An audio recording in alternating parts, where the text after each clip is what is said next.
How to fix Illustrator out of range error. First, check your artboards.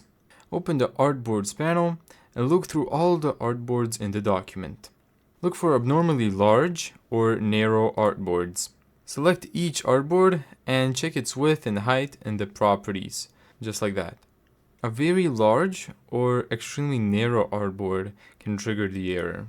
And then you need to resize the problem artboard. Sometimes the artwork itself looks normal, but there's a second blank or unwanted artboard causing the problem. And then try exporting again. If it still doesn't work, try creating a new document with a larger, normal-sized artboard. Then copy your artwork into it and export it again. This is another workaround reported in Adobe's community's discussions. Thank you so much for watching this video.